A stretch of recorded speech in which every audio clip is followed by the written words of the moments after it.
Yeah, it's funny because I actually don't think I've taken my whole collection out, or at the collection at the time anyway, since I did that photo shoot that I gave you when you guys just opened up.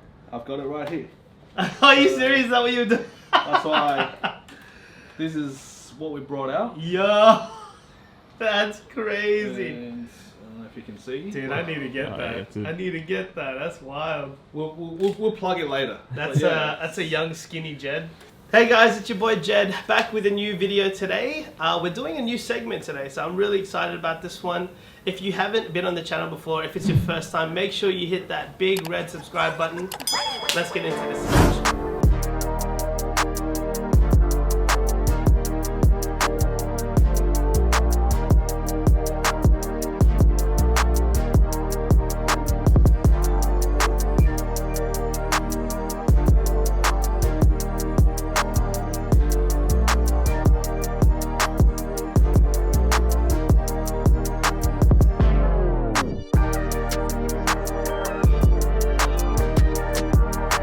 So I want to introduce you to my friend here. This is Wilan from Solemate Sneakers. If you're in Sydney, you're into sneakers, you definitely know a spot. I don't even know how long I've known you for, bro. I reckon at least more than 12, 13 Yeah, years, easily. give or take. Yeah. How'd you even get into the sneaker thing? Like, what do you like remember a moment like as a kid or when you were like a teenager where like you really knew you were gonna fall in love with this thing and start doing this as like your business, as your life? Well, not really at the beginning, right? Like what got me into sneakers was like when I was younger in high school, just playing basketball. Yeah. Right. Like that's what really spiked, you know, the interest. Yeah, you got the hype for it. I had a pair of the Jason Kidd Zoom rookies. I think they like was one of those black Nikes that I just had once upon a time. My mum gifted to me on my birthday, and I only just wore it once. And my dad was trying to do the good deed, put it on the clothing line, and very unfortunately living in a small town, that pair of shoes got stolen within 2 hours of being on the line. Bruh. So I was pretty devastated. So like you know, backtrack a little bit, when I was working at, you know, as you know, working in a sneaker store long enough, you sort of accumulate the volume over time. And it was at a time when me and a couple of the homies living together, and we had a combined shoe room at the time, and then just one of those night out, you know, a friend of ours, she came into the house and she saw the shoe room, was just like, you know, amazed by it. And then, you know, just one little comment that she made was, "Oh, you got so many shoes, you might as well open your shoe store." And that really just like, you know, it's a light bulb moment. Thank you. And I just kept, you know, that in mind. And during the time I was working for other, you know, people, then it kind of became like a thing. You just want to chase it. Still remember the day when we first opened, and if you compare to what we had back then, you know, everything was shrink wrapped to what we have right now on the shelf is like maybe 10, 15 level difference to what we have right now. Yeah, crazy. Yeah. Other thing as well, like, I'll mention this on the video really quickly. Hopefully we get another chance. But the other thing we're going to shoot today, if we were lucky enough, unfortunately for us, but fortunately for Solemate, they had a pair of Dior's come in, which is, bruh, amazing. The Air Dior's were here. I missed them by like a couple of days. Someone bought them. That's all good. Business is business. I'm super happy that you offloaded them. Yep. It was crazy. Like what? I don't know, I'm just like kind of like... For them, look, at the end of the day, it all comes down to details, right? So like the process of like, I would say, you know, pretty famous brand, from luxury brand to like a sporting brand doing collaboration is huge. Yeah. And for them to put together a collection at that, you know, pinnacle, I think is it's game changing. Even just seeing the photos, I'm like, man, they really put effort into the detail, and even the quality of like the make and everything. So a lot of people don't see on the actual photos are on the inner line of the tongue. They actually had like the Dior pattern. Oh, for real? I didn't know that. So like beside the actual swoosh itself, they had like, you know, Dior pattern alongside inside the tongue. The lining, wow. The lining, and then obviously it's all individual numbered. The packaging is amazing. They come with all the insoles, like with also the Dior pattern insoles, and all the accessories it comes with as well. Damn, so, bro. Look, like it is very, like, it's expensive. But you know, just looking at the prices on StockX and Goat is going crazy. What do you think about reselling from how it's viewed, like in the sneaker culture? But then also, like, what do you think about like reselling in consignment way and how the business does it? Because obviously they're kind of two separate things. There's like the reseller that's just the dude individually selling stuff on like Facebook Marketplace or whatever, and then there's the business that's doing it. Well, like if you look at the business, like the blueprint was already set up by, you know, you can see the Flight Club's been doing that for a very long time. 100%. You and to now you get the platforms where they basically took that same concept of, you know, sneaker reselling and then applied the blueprint of eBay.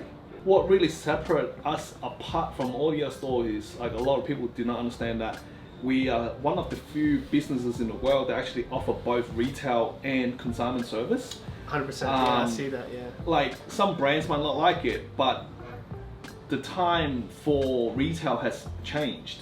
Yeah, and I think it also, like, both working in very strongly in customer service. Sure.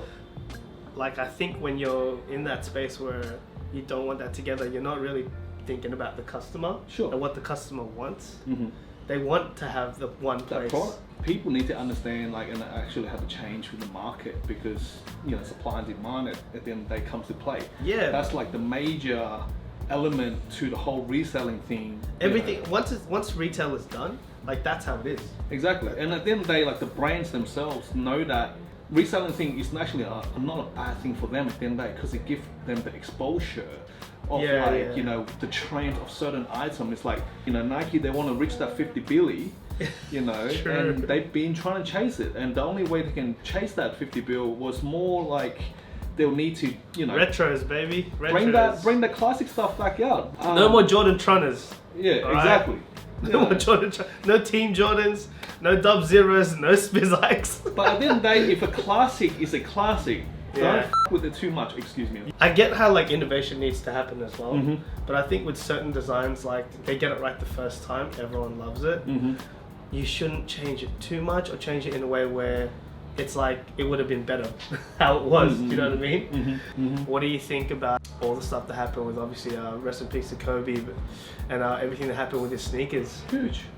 Like, I think it's part of growth as well for the brands. Like, obviously, you know, for Kobe to go, that was a sad way, you know, and obviously a lot of people out there trying to take advantage of that. That was a big no-no, man. Like, you know, the day before he passed, the Grinches were going for like, what, 700, and the day after he passed, it went for like 4,000 something. It's like, we saw that, we're just like, man, like, people were like really took advantage of the whole reselling thing, you know, back to what you were saying, you know, a moment ago. And like, some people are just ruthless like that. So you see Nike, they've been trying to hold back on, like, releasing, you know, the Kobe products. You know, they're just trying to find the right moment, which is the right thing to do, you know. I think, like, everyone respected him so much. And like, that was, I think, just the way it happened, it was such a shocking and, like, sudden thing that, like, it just hit even harder, you know. Like, he was freaking so young, just, like, enjoying his life after playing crazy's career, and he was onto another dude won a freaking Oscar. Like, are you kidding me? Like, what the heck? Like, he was onto something else, man. Like, you know, he's a whole nother vision, like, you know, after his retirement. So that whole thing was sad. Rest in peace, man. Rest in peace to Kobe and Gigi and all the other families. Yes, sir. For sure. What is the rarest thing you have in here right now? I know it's always changing because it's the shop, but, like, if you were to think about one thing in here that is the rarest thing. Value-wise, we have a pair of Chanel crossover with Pharrell that's sitting at 13,000 at the moment. Yep, and you have those. Yeah, we have those. So we've got one pair of those just sitting over there at the moment, and they're sitting at 13. I just saw that. I didn't see it because it's facing the other way. That's right. So we purposely just did that just for a little bit more, like. Holy crap! But, at the moment, that's the most expensive in store. We sold a Dior at 22,000. That was like probably one of the most we've sold in store. Otherwise, with Air Mags and a couple of other pieces as well. Yeah, you used to have mags. That's crazy. We got some OG J's here. We got some 85s. Got some 5.5s, like 5 red 5. Yeah, 5 red 5s. Black tongues from 2000 range, and then I still got a pair of 01 Royals. Yeah. So we do have like a few pair of OGs, like, you know, like sitting around ones, and we actually have a lot of stuff that comes through. I want to talk about, obviously, like the current situation with everything. COVID's like still obviously raging at the moment, like internationally, but right now in Sydney, at least in New South Wales, like stuff is starting to go a little bit back to normal, at least more than most places. So like, how did that whole COVID thing affect you? Because I know like when it started off in like March, and like it was really like the whole world shut down basically. Sure. Like, yeah, we'll talk about that. What happened there? Well, it was very daunting at first day, like, because obviously you can see, you know, the cases gone up and people were like, you know, basically on standby mode, and then all of a sudden government's like, yep, we put on lockdown, and you see a lot of businesses basically start closing down, right? Like left, right, center. Yeah. Then it was a very, very tough situation for us as well, because you know, from turning over X amount to all of a sudden like you're on like red in overnight, like it's crazy. Yeah, wow. Like, so just the uncertainty and the insecurity at the time is like, what's going to happen next? And for myself was more like, you know, I had a couple of nights of just like you know, dwelling on it, going, oh, what am I going to do? And then I just kind of figured out to myself, it's like, man, like this is the time for any business out there to try to change and adapt to the actual situation. If you don't, most likely you won't make it. If you would, right, then like that would just like make a break. So the fun, like that time, right, when we brought back basically back down to zero, like ground zero, I was like, well, for myself it was actually okay, because like I ran that same path already. You know, from the very beginning, like, you know, when we established the business, no one knew who we were. Yeah. So we were on that same vibe. It's like, well, not many people around, so we just kind of stuck out with that. Yeah. And plus, we were just trying to do whatever we can, like, you know, just start throwing punches at the end of the day for the business, man. Like, do whatever we can by offering different services. How can we, you know, rather than like the people coming to our premises to obtain the product, how can we bring it to them? You know, obviously we were trying to do different campaigns to, you know, to bring the product to the people. Luckily, the community supported our business. For myself, it's just the hunger never really went away. It's like, man, I'm not gonna, you know, just watch this whole business burn down. It's like trying to make it happen. And, everything you worked for, man. And it kind of worked out the positive way, and now, here we are still. So, man. And it seems like, retail, like, cause I've been out a little bit more now that like restrictions are a bit chilled out. And like I can tell just from the retail space, like it's busy. That's right. Like it's been really good, and weekends I can imagine you guys be getting slammed the weekends. Oh mate, it's crazy, yeah. Like it's definitely a blessing, man. Yeah, that's dope, man. That's dope. There are a certain pair of sneakers that you don't have yet, either personally or for the shop, that is like your one that like got away, that like that grail thing that you've never had your hands on. Well, I mean, it'd be cool to have like, yo, the M&M4s, you know, like, just like, or like, you know, just stuff like that. Like, you never ever like come across it that often. You know what I mean? Only like, like behind glass at some other shop. Sure, you know what I mean? Or like, or you see it somewhere else for like a bajillion dollars. Which is like, you know, it's not realistic. But even for us, like, yes, we do resell, but like we always trying to have that principle like of basically offering a good price. Like a fair price point is not like you walk in and go, oh fuck, I'm not gonna, you know, afford that. I will say that as well, even from like looking around myself, like when I'm shopping around for shoes and I'm looking at their website and stuff, I'm like, they are definitely fair prices. Appreciate it, man. Like, we're just trying to be competitive, man. Like, especially with the whole, you know, we get it. A lot of people come in, they want to look at like StockX and GOAT, but like the way how we price our product is like, man, we want to be fair, that, you know, you can touch it, feel it on the spot rather than like swiping your damn screen, and you can 100%. Have it right now and take it home. That's the part of retail experience that we want to bring to our community, right? Rather than like, yo, I can swipe all day, but you don't get the exact same experience, like, you know, just having a friendly chat with whoever, or even get to meet people who you never like, you know,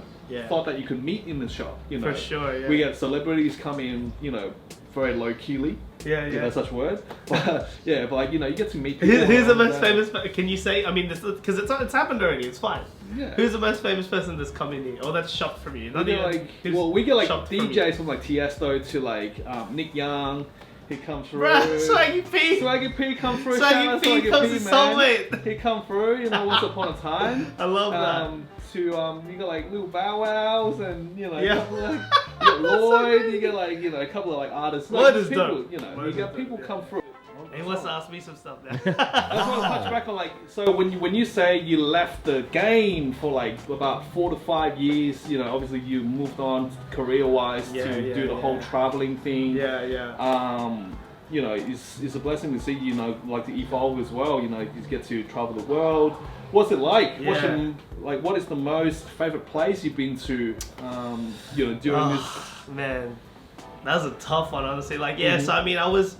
As you know, like I was buying like a pair a week at one stage. Like I was wilding out. Like I was like, yeah, whatever. I'll get everything I want. Like, you know, and back then, because people used to think we were crazy for buying sneakers, a lot of stuff went to the sale racks. Like the chlorophyll MX1s, like went to the sale racks. They were 120. I bought 4 pairs of Atmos 07s. Like you know what I mean, like. I just, you know, like, it was easy back then. Once upon a time, this guy, he's like managed to pick up, you know, pairs of Atmoses, the elephant print joint. How many pairs did you pick up? I had 4 at one point. Yeah, 4. I still got I still got 2 of the old ones and one of the new ones because I wanted a fresh pair that won't like crack on me one day. Right. But my other pair, like my first pair of 07s, they're beat to hell. Like I wore the shit out, and I love it. Like when hype wasn't real. Yeah, I still wear. Wear all your shoes. Wear all your shoes. Wear your shoes. I learned my mistakes too. Alright guys, so before we finish up, I'm going to pass it to my dude Wilan here just to let you know a bit more information about the shop. Whenever you're around town, make sure you come check us out at Solemate Sneakers, 501 George Street. You can check us out on our Instagram or our webpage at solomatesneakers.com or Instagram's at Solemate Sneakers. Check him out, they're dope. This guy has been part of the culture, he's the real one, like he knows what he's doing. The shop front looks dope, they got crazy stuff, the staff are cool, the prices are good. It's a spot. Swaggy P comes here. Hey. Lupe Fiasco. Thank you, bro. Thank you, man. Appreciate it. You. Yeah, thank you, man. Alright guys, if you like this kind of content, if you want to see more of this stuff, sneaker conversations with people in the Sydney sneaker community, please let me know down in the comments below. Leave me a thumbs up, and I'll see you guys next time. Peace. Wow.